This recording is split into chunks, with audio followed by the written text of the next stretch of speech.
Halo para penonton dimanapun kalian berada, selamat datang di channel Dango Inspirasi Uda Joni. Bismillahirrahmanirrahim. Assalamualaikum warahmatullahi wabarakatuh. Waalaikumsalam warahmatullahi wabarakatuh. Kembali kita bersua dalam Dango Inspirasi Channel, sebuah channel yang fokus pada isu-isu pemberdayaan, khususnya pemberdayaan petani, baik dalam kerangka kebijakan, teori maupun praktek di lapangan. Sobat-sobat pemberdayaan semua, kali ini kita akan mengambil tema diskusi adalah tentang tanaman kakao dan permasalahannya. Dan untuk itu di hadapan kita semua telah hadir salah seorang pemerhati perkebunan yang juga dosen Politeknik Negeri Payakumbuh, Insinyur Fajri. Selamat siang, Dawi. Selamat siang, Yos. Bagaimana nih kabarnya hari ini? Alhamdulillah, kabar baik-baik, sehat. Kita juga bisa bertemu pada hari ini dalam channel Dango Inspirasi. Oke, Dewi, bagaimana yang kita gambarkan dalam pembukaan, kita akan menyebutkan tentang kakao dan permasalahannya. Kita tahu bahwa tanaman kakao adalah salah satu komoditi perkebunan yang paling banyak menyusahkan petani di Sumatera Barat. Itu telah berlangsung dalam 15 tahun terakhir lah, begitu banyak petani yang mengisi lahan-lahannya dengan tanaman kakao. Tapi kita melihat juga bahwa akhir-akhir ini terlihat banyak tanaman-tanaman kakao yang telah tertanam itu sepertinya tidak terurus lagi ya. Banyak kita lihat tanaman itu yang sudah merimbun, orang bilang mungkin itu tumbuh dengan subur, padahal itu tanda kesuburan tanaman yang justru itu akan membuat tanaman menjadi tidak produktif, produksinya semakin berkurang. Nah, ini yang akan kita diskusikan baik secara teknis maupun apa persoalan-persoalan yang terjadi hari ini di bidang petani. Itu menurut pandangan Dawi atau pengamatan Dawi sebagai orang yang banyak mengamati dan bahkan juga mendampingi, terjun ke lapangan dalam mendampingi petani, memberdayakan petani tentang tanaman perkebunan, seperti apa melihat kondisi tanaman kakao hari ini di tengah petani kita di Barat. Terima kasih, Yos. Alhamdulillahirrahmanirrahim, kita bersyukur kepada Allah bisa bertemu pada sore hari ini dengan rahmat dan hidayah beliau daripada Allah SWT. Kita bisa bertemu. Salawat dan salam kita sampaikan kepada Nabi besar Muhammad SAW. Semoga salawat dan salam ini sampai kepada beliau, dan insya Allah dengan adanya kita bersalawat kita diberikan syafaat nantinya di akhir. Amin. Sesuai tadi yang disampaikan oleh Yos, banyak petani yang telah menanam kakao, namun hasilnya tidak optimal kan. Sebenarnya bisa kita uraikan apa betul permasalahan di tanaman kakao ini. Kita lihat di lapangan, yang pertama dari segi lahan dulu. Nah, dari segi lahan tempat tanam kakao, lahan-lahan yang ditanami tersebut sudah banyak yang rusak. Nah, kenapa rusaknya? Yang pertama karena pembersihan lahannya itu menggunakan bahan kimia, dipakai ronta, pakai racun. Nah, sehingga ini akan sangat merusak tanah. Coba Pak Yos lihat lahan-lahan yang tanami kakao tersebut semuanya banyak yang gersam. Ya, ini akibat penggunaan pembukaan lahan atau pembersihan lahan dengan menggunakan herbisida kimia. Kemudian juga dampak dari penggunaan herbisida kimia ini, binatang tanah seperti cacing, ulat, kumbang, nah, itu juga ikut mati. Jadi bukan rumput saja yang mati gitu. Nah, binatang-binatang itu sangat diperlukan oleh tanah untuk memasukkan oksigen, untuk menggali lubang, untuk mengemburkan. Jadi pengemburan tanah bukan dengan mencampur ya. Dengan banyaknya bahan organik itu tanah akan gembur secara sendirinya, secara alami. Nah, gembur alami inilah yang penting bagi kita untuk kesuburan tanah. Kemudian yang kedua, lahan yang sedikit, di lahan sedikit mungkin itu bermodal kan. Kalau lahannya luas itu tidak masalah, tapi lahannya sedikit sehingga petani masih banyak petani hanya bisa menanam kakao bentuk tanaman pekarang di sekitar rumahnya saja, sehingga hasilnya pun juga tidak banyak. Barangkali untuk menanam di lahan yang ada milik petani tersebut mungkin mereka tidak punya bibit. Kalaupun ada bibit hanya menunggu bantuan dari Pemda atau dari dinas perkebunan.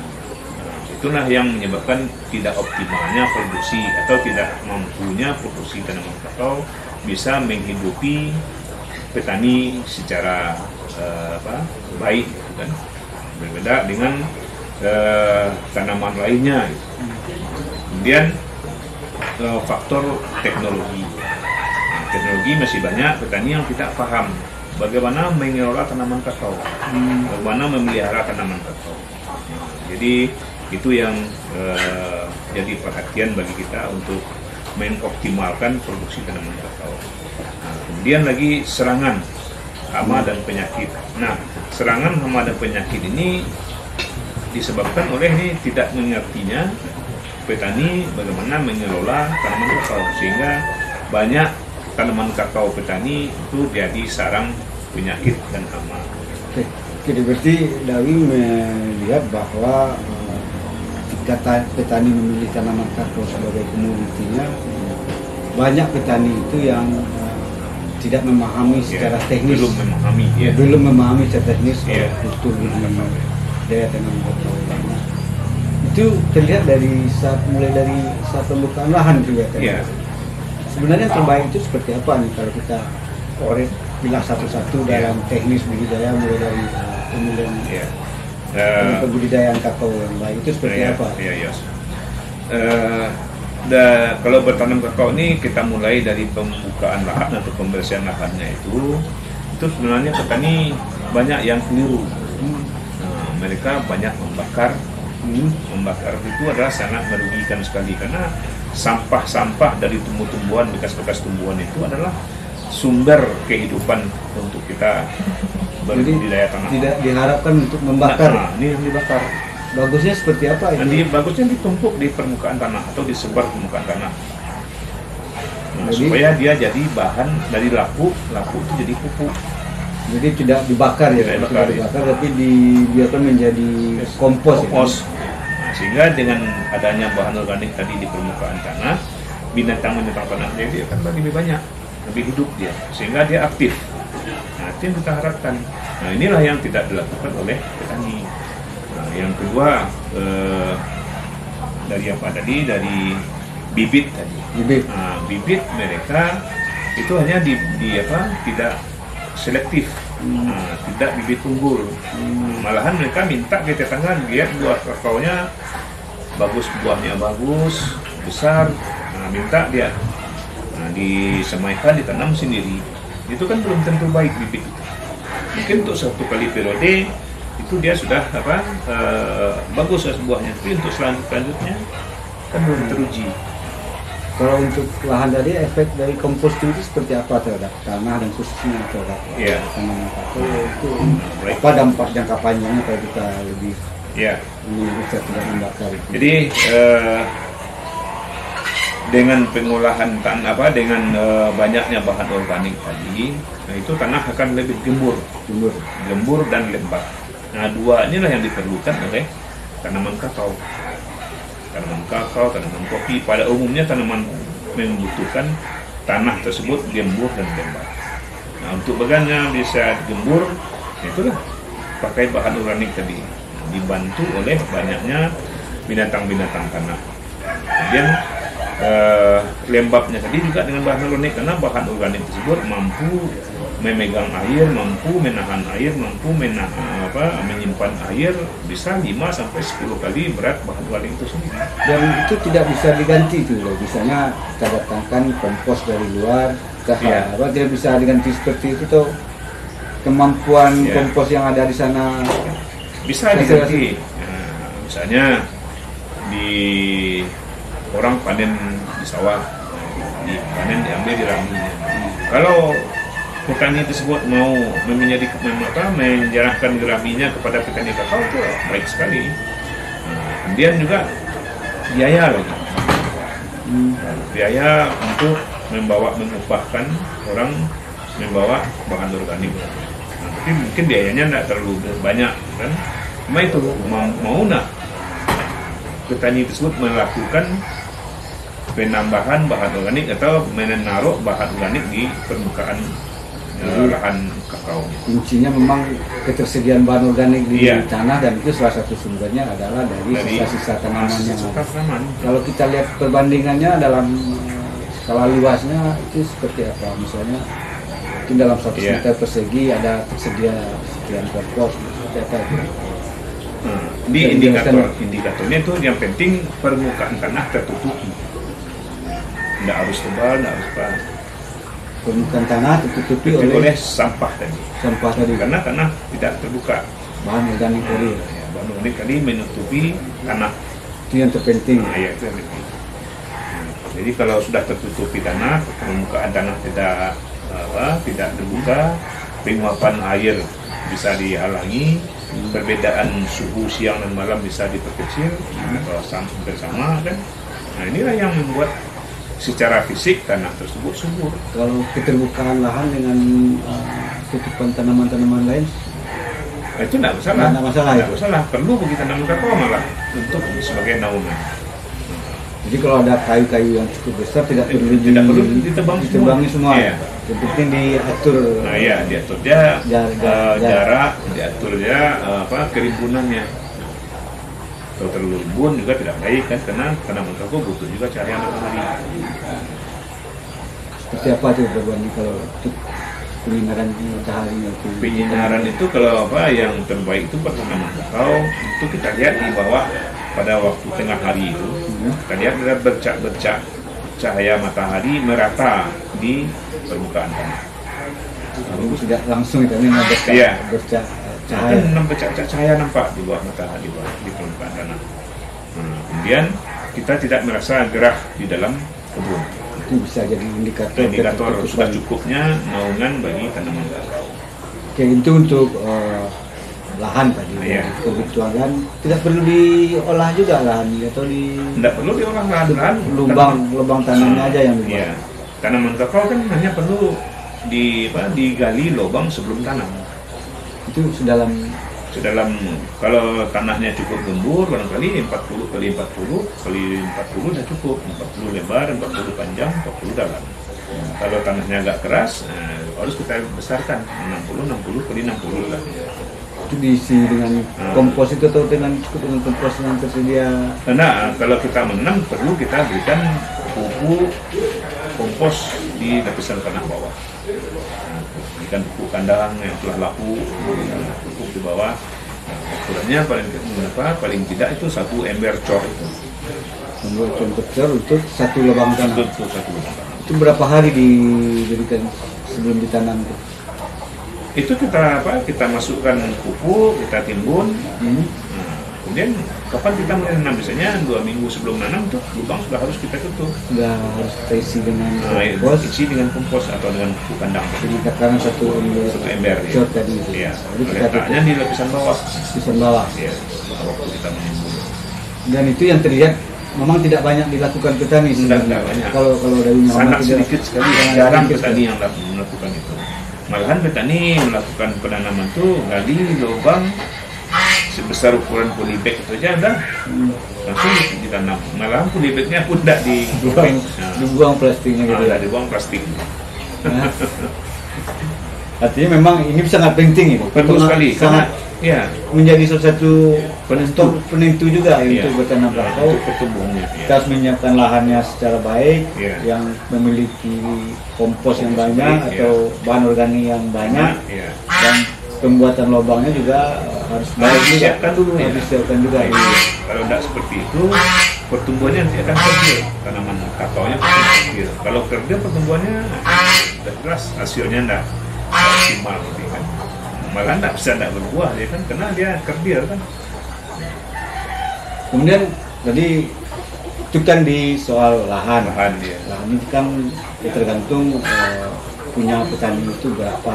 Ya. Tapi tadi juga disebutkan tadi ada skala ekonominya. Iya. Biasanya petani yang dari amati kan hanya sedikit.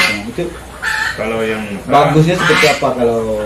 ya kalau untuk bisa menghidupi satu keluarga petani itu ya, memiliki lebih kurang 1.000 batang tanaman itu dah Itu bisa biasanya menghidupi petani tersebut. Hanya semata-mata dia bertani coklat. Jadi kalau kurang dari itu harus nambah dia dari pekerjaan lainnya, nambah dari tanam komoditas lainnya. Jadi kalau udah 1 hektar itu kan, insyaallah udah cukup. kalau satu batang itu biasanya berapa Hasilnya itu tergantung tadi pertumbuhan tanaman dari awalnya tadi, tergantung pemeliharaannya dan tergantung cara panen. Kalau katakanlah dia melakukan secara baik, Iya. itu hasilnya berapa biasanya Satu batang itu satu batang? Lebih. Baik tanamannya, baik pemupukan juga, baik Iya. pengisilannya juga. kalau satu batang itu 1 kali musim panen atau dia kan musim panen itu 2 kali dalam setahun yang besar, yang musim panen raya ini kan itu lebih kurang kalau udah 150 buah kakao itu sudah lumayan. Begitu. Iya. Berapa kalau jadi duitnya berapa itu? Duitnya bisa Tergantung harganya ya. ya tergantung harga nggak butuh harga lebih stabil kalau untuk kakao, tergantung berat dari biji. Kalau biji kakao yang baik itu kelas A itu 90 atau 80 sampai 90 biji dalam 100 gram. Ini kira-kira Satu biji, satu buah kolven namanya buah kakao itu ada 50 atau 40 sampai 50 biji. jadi kalau kita uangkan lah misalnya dalam Iya. sekali panen itu berapa? Jadi dua kolven itu untuk 100 gram. Kira-kira berapa harganya itu? Nah, kalau harga 1 kilo sekarang berapa? 25.000 mungkin. 25.000. Kalau dua buah itu 100 gram, 100 gram per 1.000. Nah, itu berapa per tanaman? Tergantung jumlah. Tergantung jumlah panennya juga. Tapi cukup lah ya, artinya kalau udah cukup. Makanya kalau untuk 1 hektar itu lebih kurang dengan hasil 2,5 ton per hektar per tahun itu sudah menutupi kebutuhan rumah tangga. jadi kalau dibesarkan dengan baik ya. Nah, kita kembali lagi tadi ke Petani rata-rata tidak sampai, susah sekali mencari petani yang sampai 2,5 ton per hektar. kalau petani kita sekarang berapa? Kalau yang dari lihat dalam arti produktivitas dan persaingan. Kalau sekarang kondisi tanaman sekarang paling ya 50 kilo 40 kilo ya.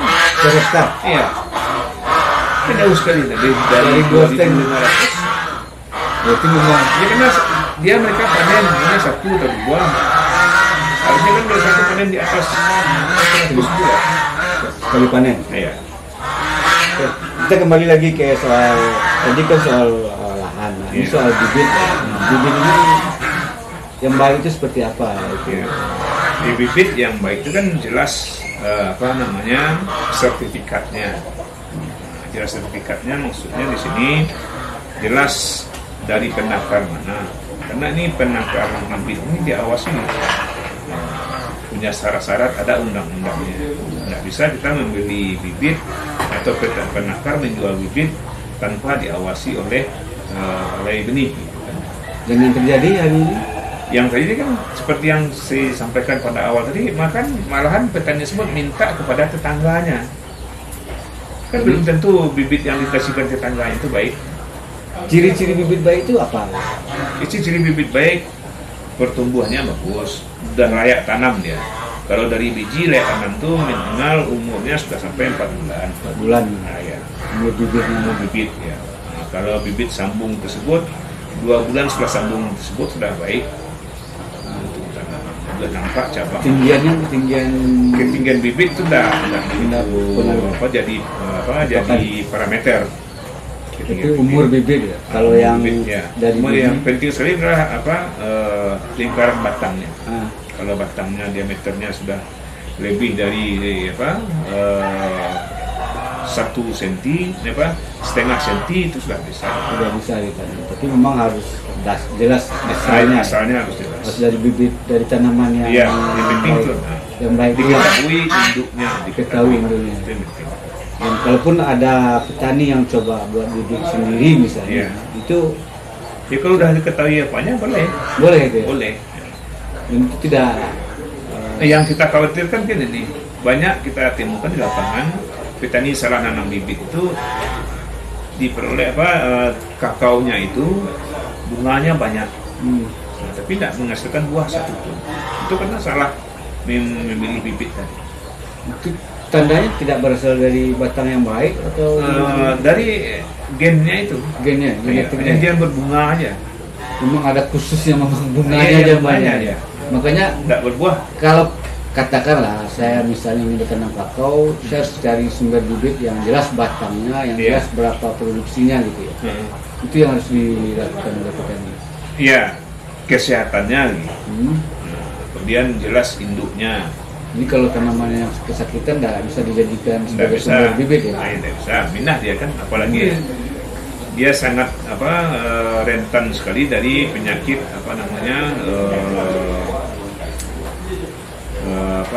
penyakit dari di tengah batangnya itu terserang oleh penyakit. Itu yang paling berbahaya. Mudah dia pindah ke tempat tanaman yang lain. Jadi yang terbaik itu memang sumber bibit ini kalau bersertifikat itu jelas ya, jelas ada pengawasan yang di dalam proses pembibitan itu yang itu yang penting. Yang terbaik mungkin bibit bisa digunakan petani. Iya. Kalau petani pun harus berbibit, syaratnya memang harus jelas sumber batangnya gitu. Iya. Nah kemudian ada standar umur lah. Kalau misalnya mereka melakukan pembibitan dari biji. Nah sebaiknya kebun tanaman kakao yang diminta bijinya tadi itu minimal umurnya sudah di atas dari 8 tahun. Ya karena kita ketahui umur awal-awal berbuah biasanya kakaonya semuanya kan baik banyak. Makin lama makin turun. Itu makanya ada rentang waktu. Kalau 8 tahun berarti kita amati 8 kali berbuah atau 16 kali berbuah. Buahnya bagus terus. Itu makanya perlu kita amati standar atau dasar kita mengambil untuk benih tersebut umur tanaman tersebut 8 tahun. Kalau di bawah itu berarti belum bisa jadi belum teruji ya? Belum teruji itu sebagai sumber bibit yang bagus. Iya, karena makin lama makin turun atau ada makin lama makin bagus. Itulah yang kita cari kan.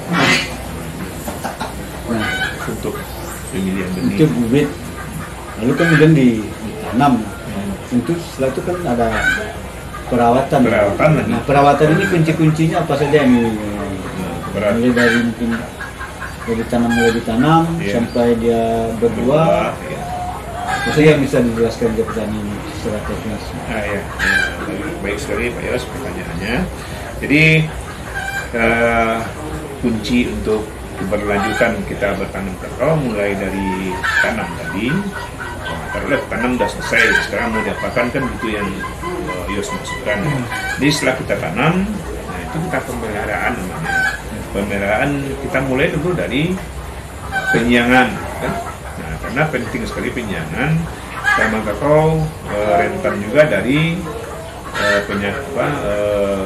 hama pengerik buah atau pengerik batang. Makanya dia tidak boleh banyak gulma. Kalaupun ada gulmanya hanya boleh tumbuhnya di gawangan. Gawangan itu adalah jarak barisan tanam. Nah, kemudian setelah penyiangan itulah pemupukan. Bukannya apalagi tanaman dia belum berbuah kan namanya TBM, tanaman belum menghasilkan. Nah, sebaiknya kita pupuk 1 kali 3 bulan. Nah, pupuknya kan nggak harus pupuk buatan. Yang paling baik itu sebenarnya pupuknya pupuk kandang. saudara belinya murah, harganya murah, dan kemudian juga kita gampang melakukan pemupukan. Kalau pupuk buatan kan mahal. Sekali 3 bulan. 3 bulan itu harus Ya. tuh. Sebaiknya. Sebaiknya. Ya, kalau paling tidak sekali 6 bulan lah. Paling tidak sekali Nah, 6 bulan dipupuk Dipupuk sejak ya. mulai Ditanam. Ya. Dan ada terus penyiangannya. Nah, itu penyiangan dulu. Ya, penyiangan baru pemupukan sekali Setelah berumur setelah pertumbuhan cabangnya banyak, lalu apa lagi? Pemangkasan. Pemangkasan itu penting. Itu memang dari awal pemangkasan. Ya, dah mulai pemangkasan dari awal. Ketika cabangnya sudah banyak itu ya. Belum cabang yang banyak itu betul harus pemangkasan lanjut namanya. Kalau masih tanaman baru tertanam itu sudah perlu pemangkasan. Yang kita pangkas yang pertama tunas yang tumbuh di samping batang. Tunas yang tumbuh Di samping batang. Itu perlu kita potong. Kalau Ini nak batang membentuk tajuk juga. membentuk tajuk nanti setelah dia berumur 2,5 tahun misalnya. Kalau dari biji. Tapi kalau saat awal-awal menjelang umur 2 tahun itu belum cukup bentuk tajuk. dengan Belum terbentuk pemangkasan yang bagian batang aja. bagian batang aja. Penting yang tumbuh di batang. Itu sampai umur Sampai umur 2,5 tahun. 2,5 tahun baru kita Baru sesi. setelah tumbuh 2,5 tahun baru tumbuh dia namanya jorget namanya. Jorget. Nah, percabangan itu ada yang 3, ada yang 4, ada yang 5, malahan ada yang 6. Nah, kalau dia 3 tumbuhnya seimbang itu aman, tidak perlu kita pangkas. Kalau dia 4 kita buang 1.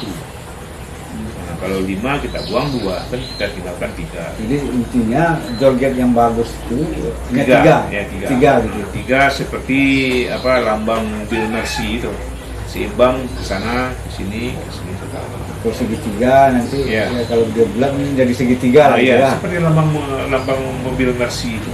Kalau itu yang paling bagus. Nah, ya, itu yang kita usahakan seperti itu. Makanya perlu namanya itu pemangkasan bentuk. Inilah yang tidak dilakukan oleh petani. Dan padahal itu sangat penting gitu ya. Penting sekali. Untuk pemangkasan bentuk ini. Iya, Harus malah. harus. Kalau tidak dilakukan pemangkasan Iya. itu konsekuensinya apa? Tumbuhnya cabang kan liar jadinya, tidak berbentuk.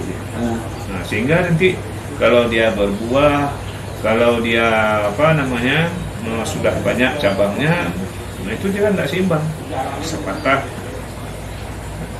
Kemudian itu juga masuknya cahaya matahari tadi, nah tidak sama, tidak seimbang dia, bercak-bercaknya di bawah tidak sama.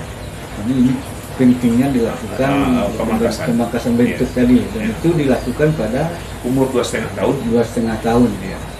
Biasanya umur 2,5 tahun udah keluar jorgetnya. Nah, sekarang yang jorgetnya banyak petani yang tidak tahu kan. Nah, itu makanya. Cirinya yang jorget itu apa? Kalau di pucuknya itu tumbuh cabang. di pucuknya, Pucuknya. jadi bukan yang di pangkal batang aja. Enggak, ya pangkal batang itu yang waktu dia belum sampai 2,5 tahun tadi. Jadi pas saat dia sampai berumur 2 tahun akan Iya. terlihat cabang mulai dari pucuknya Ya, ini. berhenti dia pertumbuhan tingginya, sudah berhenti pertumbuhan tingginya, keluar cabang. Baru keluar. 3, ya. Baru itu yang disebut Itu dengan yang jorget. jorget. Ya. Jorget itu artinya persimpangan cabang. Kalau biasanya memang sebelum 2 tahun tidak muncul, belum kelihatan jorget Belum. ini. Sampai titik terakhir pertumbuhan vegetatif. Pertumbuhan vegetatif. Lalu Pertumbuhan dia peninggian batang. Biasanya biasanya itu kira-kira setinggi apa itu? ya setinggi 1,5 meter dari permukaan tanah Itu baru muncul jorget. baru muncul dia. Terus Itu sebelum itu berarti belum muncul ya? belum muncul. Ada yang di bawah 1,5 itu tergantung juga pelindungnya. Nah, kalau dia terlalu terlindung tanaman tersebut bisa tinggi, bisa 2 meter dia baru terbentuk. Kalau dia tidak punya pelindung bisa 1 meter sudah terbentuk ya. Oh, jadi saat tanaman Nah, itu makanya kecil itu belum butuh penaungan juga sebenarnya. butuh penaungan, namanya penaungan sementara. Bagusnya mana itu?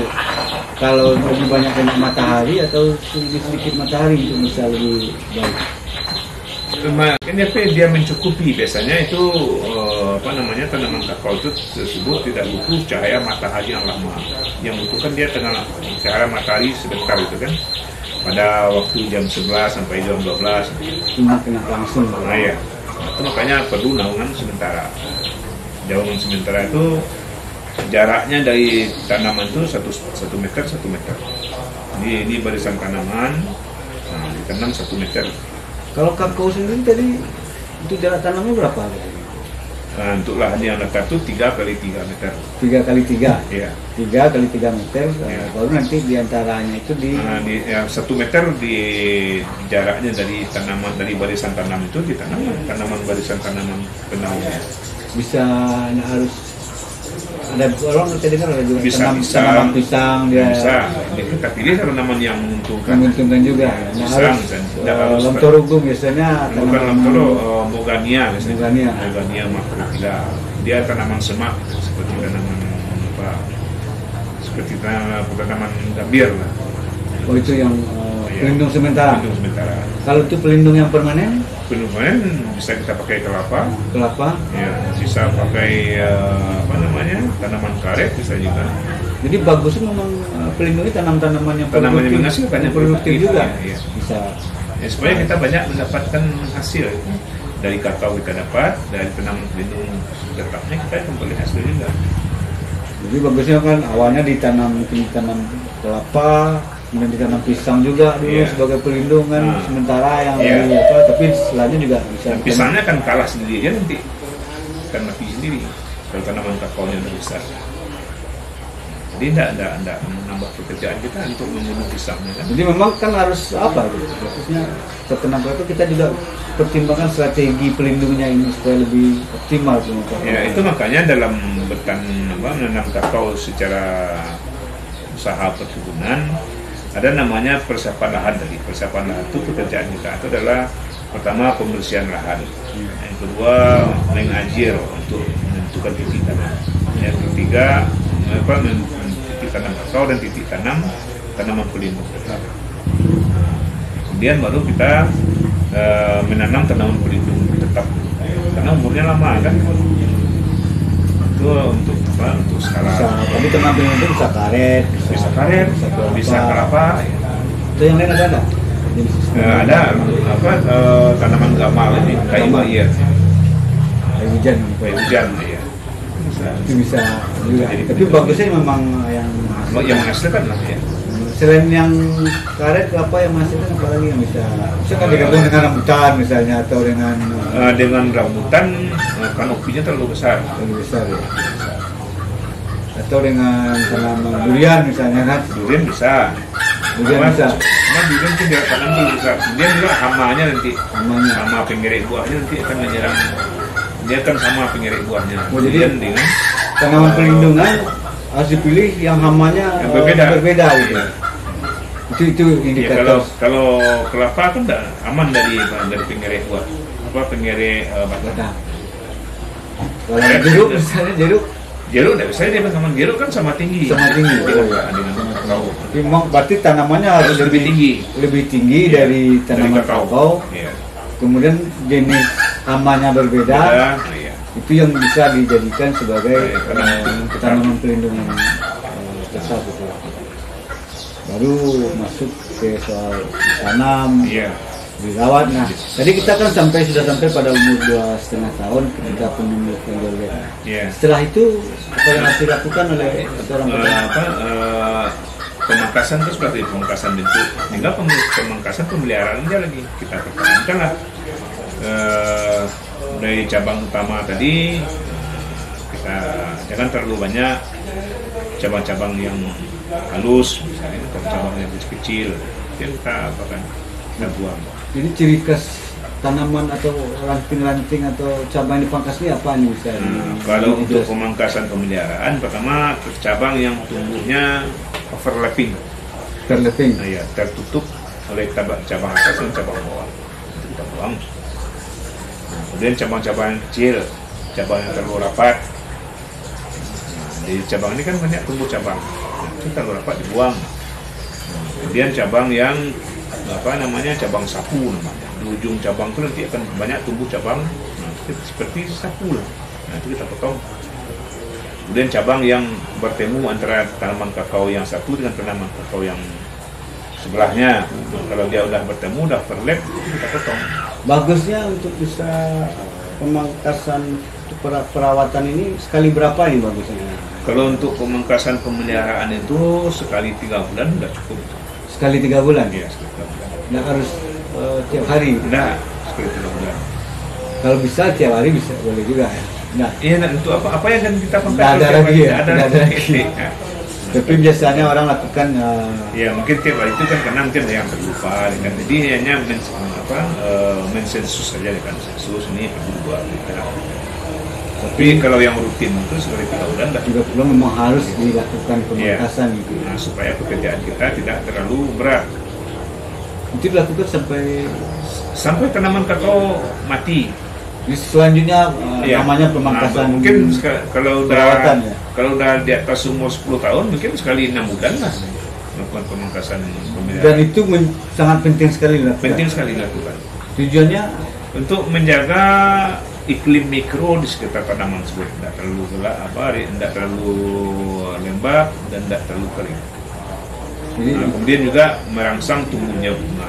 Kalau terlalu banyak ranting, makanan bunganya untuk ranting aja, untuk cabang aja. Makanya bunga nak muncul. Padahal bunga ini yang menjadi cikal buah yang cantik. Buah. Dan itu kata orang buah yang bagus itu kan memang di bagian batang. Bagian batang dan cabang utama. Cabang utama. Nah inilah yang tidak dilakukan oleh masyarakat, oleh petani kebanyakan. Dia tidak melakukan pemangkasan itu, makanya seperti yang Yos katakan dari awal tadi, tanamannya rimbun, gitu kan? Karena tidak dipangkas. Makanya tidak berbuah dia, makanannya habis untuk membuat cabang aja. Itu efeknya. Jadi tidak ke buah, tidak ke bunga hasilnya, tapi ke untuk menumbuhkan cabang. Menumbuhkan cabang ya. Memberi makan cabang aja. Selain untuk menjaga iklim mikro tadi gitu kan. Kita yang bertanam kan kita harapkan buahnya kan. Kita melihat tanaman kakaonya subur, banyak daun, banyak cabang seperti itu. Dan kalau untuk hama apa biasanya? Kalau hama, dan itu harus dilakukan sejak kapan itu? Sejak awal. Nah, di pemeliharaan, pengendalian hama dan penyakit itu dilakukan sejak awal. Dan itu pun pekerjaannya tidak berat. Kenapa tidak berat? Karena kalau sudah dilakukan pemangkasan dengan baik, berarti kanopi tanamannya atau pajuk tanaman sudah baik, itu sudah jauh sekali mengurangi munculnya hama dan penyakit. Kemudian hama yang banyak menyerang tuh kalau tanaman sudah menghasilkan tuh paling yang kita khawatirkan itu adalah namanya nyamuk pengisap buah, Helopeltis. Nah, kalau tanaman kita terjaga kanopinya dengan baik dari hasil pemangkasan tadi, itu Helopeltisnya akan tidak ada lagi, akan hilang. Itu makanya pemangkasannya. Yang kedua tuh penggerek buah kakao, namanya PBK. Nah, itu juga dari pemangkasan juga. Nah, kalau pemangkasannya bagus, tanamannya tidak lembab, penggerek buah kakao tadi, PBK itu juga tidak muncul, tidak datang dia. Jadi kalau tanaman semakin rimbun, kelembabannya juga tinggi. Ini yang menyebabkan banyaknya hama. Ya. Dia penyakit nanti. Kalau tanamannya kebunnya lembab, pasti muncul penyakit. Penyakit yang banyak menyerang itu adalah jamur kan. Kemudian bakteri. Kalau jamur biasanya kan jamur busuk buah, ada buah kakao yang busuknya separuh itu kan. Itu adalah penyakit penyakit busuk buah. Itu yang tidak paham ini. Kemudian selain dari pemangkasan untuk menghindari yang pada penyakit tadi, itu merampas buah yang busuk. Buah yang busuk itu harus dibuang, diambil, potong, masuk. Pasti aja ada buah yang busuk. Pasti. Nggak bisa dihindari itu. Susah menghindari itu. Sama dengan padi. Padi kan tak seluruhnya bernas. Pasti ada yang ampanya dalam satu tangkai kan. Ya, sama seperti itu. Kalau tidak ada yang busuk itu udah kayak sombong petani nanti. Lupa ada dengan. Makanya perlu diambil buah yang busuk. Dalam karung kan. Sekali berapa itu? Setiap kita jalan dalam kebun ada aja buah busuk, potong langsung karung. Makanya Seorang pekebun harus bawa gunting Harus selalu. bawa gunting, bawa karung. Itu Iya. kuncinya juga. Nah, kuncinya. Sikap perilaku Iya. seorang petani kakao. Petani kakao sama dengan petani apa namanya jeruk. Kalau belum membawa gunting dan belum membawa karung, dia ke dalam kebun, itu belum boleh dikatakan dia sebagai petani kakao dan petani jeruk. Dan itu bagusnya setiap hari. Kalau apa? Enggak setiap hari. Minimal Atau sekali seminggu. perawatannya seperti apa yang harus kita lihat kebun itu seperti apa kalau kakao? Minimal sekali seminggu lah. Harus minimal sekali Iya, seminggu. sama dengan kita panen. Panen kan sekali seminggu. Itu yang harus dilakukan Iya, seorang oleh petani. petani kakao. Nah. Membuang ranting yang busuk, membuang ranting yang kena penyakit, kemudian membuang ranting yang patah. Itu pekerjaan kita sekali seminggu. Nah, kalau itu dilakukan, ya kita main-main aja di kebun kakao. Tidak banyak pekerjaan. Tapi sekali seminggu itu harus ya. Iya, Sekali ini sama dengan ini. Kalau kita memelihara anak, ya harus dilihat lah anak. Namanya aja budidaya kan, berbudi kita dulu baru dia berdaya kepada kita kan. Kemudian perlakuan panennya seperti apa tuh? Nah, panen Itu bagian penting juga kan? Iya, Nah, sangat dalam- penting sekali panen itu. Karena Panen ini biasanya umur berapa ini kalau tanaman kakao? umur 2,5 tahun itu udah panen. Udah mulai berbuah. Udah mulai berbuah. Ya, udah bisa Jadi dipanen. ketika pembentukan jorget ini sudah ada Ya, setelah joget itu terbentuk, muncul bunga. Tadi 2 tahun. Iya, muncul bunga. Setelah berbentuk ada bunga. Nah, muncul bunga gitu. Malahan kalau yang dari tanaman vegetatif yang disambung itu umur 11 bulan ya sudah berbuah. 11. 10 bulan, setahun lebih. Cuma kurang setahun. Jadi kalau petani tanamannya Lebih cepat berbuah, berbuah, dia harus tanam tanaman yang vegetatif. bibit sambung. Iya, bibit vegetatif. Ya. Populasi Enggak, sambung. sambung. Iya. Sambung. Maka 11 bulan sudah bisa Sudah berbuah. sudah berbuah. Berarti pembentukan jorgetnya juga Enggak ada joget lagi. Nggak ada jorgetnya. Nggak ada joget lagi. Itu bedanya tanaman yang regeneratif atau dari biji dengan yang sambung. Nah, untuk menghindari pembentukan jorget tadi lah, makanya disambung. Oh, itu juga tujuannya Iya. dengan penyambung. Iya. Jadi tidak ada jorget. Berarti Tidak ada cabangnya jorget. lurus. Enggak, cabangnya sampingnya lagi. Tidak ada jorget, tidak ada cabang ortotrop namanya. Cabang air. Nah, tunas air tidak ada lagi. Ya, udah mengurangi pekerjaan Nah, langsung. ini kan? biji kecil ini. Iya. Udah mengurangi pekerjaan pembuang tunas air. Kalau yang banyak dilakukan petani, kalau kelihatannya bibit dari Bibit Bibit vegetatif dari vegetatif. biji, Dari vegetatif biji, ya. banyak.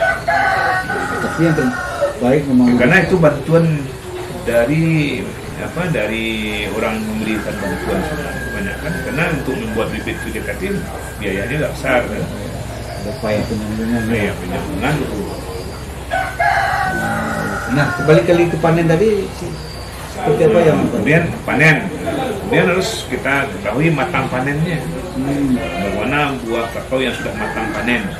tandanya? Nah, tandanya di adul buahnya itu di selokan buahnya itu sudah berubah warna dari pangkal sampai ke ujung. Jadi berubahnya seperti apa nih? Dan kalau dia berwarna ungu, nah, nanti dia akan berwarna oranye. Kalau dia berwarna hijau, dia akan berwarna kuning. Yang kuning. Nah, Kalau ungu jadi Oranye. di Pangkal, Pangkal, bukan di pangkal, di Lari. dari lekukan buahnya itu. bukan buahnya dari pangkal sampai ke ujung. Udah berubah. Bukan di punggung lekukannya itu. Itu udah berubah warna. Sudah berubah warna. Itu tandanya. Tandanya Biasanya umur sudah berapa? siap. Dari mulai 5 berbunga? bulan setelah nyerbukan. 5 bulan setelah berbunga. Setelah berbunga. Biasanya baru bisa dipanen. Efeknya kalau seperti apa? Kalau kurang dari terlalu cepat panen, nah, itu dia bijinya kan belum penuh, belum bernas. Nah, kemudian kalau mau kita fermentasi, itu lendir bijinya kurang. Kalau lewat matang, itu juga lendir bijinya sudah kering juga. Efeknya lendir ini Efeknya gunanya lendir ini lendirnya untuk fermentasi. untuk fermentasi. Nah, kalau lendirnya nggak ada, tidak terjadi fermentasi dengan sempurna. Jadi memang bermanfaat lendirnya. Itu untuk semakin fermentasi. banyak lendirnya ini semakin, Semakin bagus, bagus, ya. bagus fermentasinya. Iya. Dan itu biasanya di atas Pada saat dia matang panen. matang panen. Nah, kalau lewat matang panen namanya itu matang fisiologis. Nah, kalau matang fisiologis itu baiknya biji itu untuk benih, bukan untuk konsumsi, bukan untuk di Jadi fermentasi. kalau kita mau menjadi buat bibit memang Harus melewat matang panen. matang panen ya, Matang fisiologis. matang fisiologis tadi gitu ya. Ya, dari bijinya. Kalau lewat juga lagi dari matang fisiologis itu dia sudah tumbuh di dalam buah itu. Tumbuh biji tumbuhnya. Sudah bercambah dia.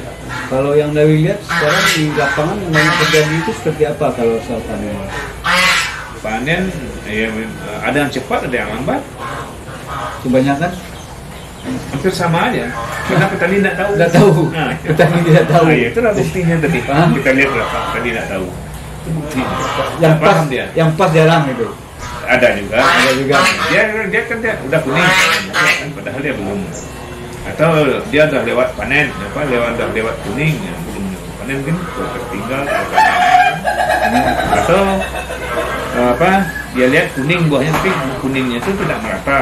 Nah, itu kena serangan ngerek buah, kena hama. Jadi membedakan yang buah kuning, buah masak dengan buah yang terserang hama, saya sudah bingung kan. Terus setelah panen apa yang perlakuan terhadap tanaman yang sudah? Nah, setelah panen, pada tanaman ini kita membuka kulit untuk mengambil biji itu jangan di dalam kebun.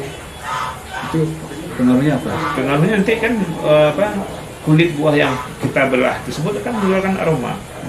Aroma itulah yang mengundang penggerek, kuku-kuku penggerek buah. Sama dengan buah kini kan, sama buka kini di dalam kebun itu kan sebenarnya tidak bagus, mengundang penggerek Jadi memang harus dibawa ulat ke kini ya. tempat Harus khusus, dibawa keluar. ada kebun, Ya, kulitnya harus ditimbun. ditimbun. Timbun di satu tempat atau Ini boleh digali lubang, bisa jadi pupuk juga. dan dipupuk akhirnya nanti kan. Bisa digunakan lagi untuk Dikembalikan lagi ke lahan. Ya. kemudian saya lihat juga di beberapa tanaman kebun dibuat larik-larikan untuk daun itu bagus. Iya, itu kan ini tanaman.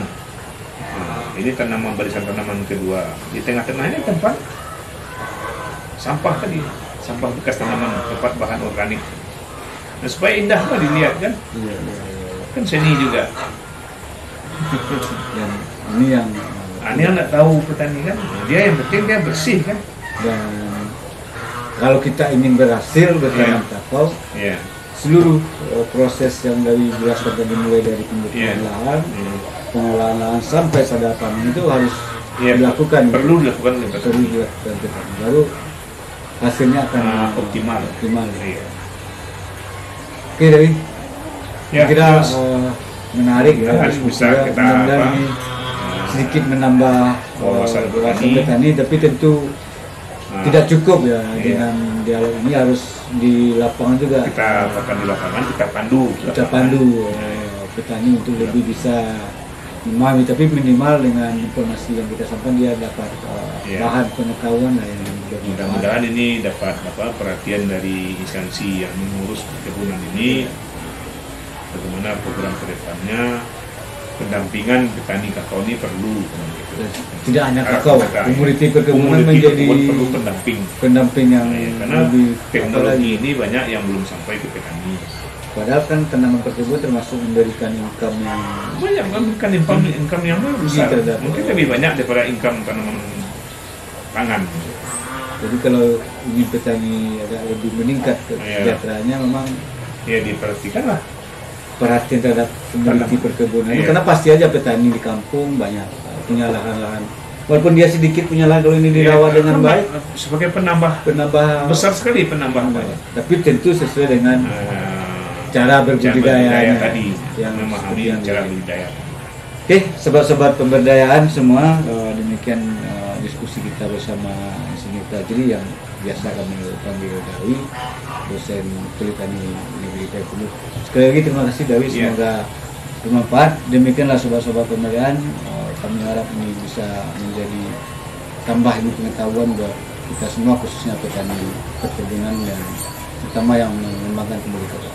Terima kasih. Assalamualaikum warahmatullahi wabarakatuh. Waalaikumsalam. Video kami kali ini, terima kasih sudah menonton. Jangan lupa untuk like, komen, dan subscribe untuk mengikuti perkembangan terbaru dari channel ini. Sampai jumpa di video selanjutnya.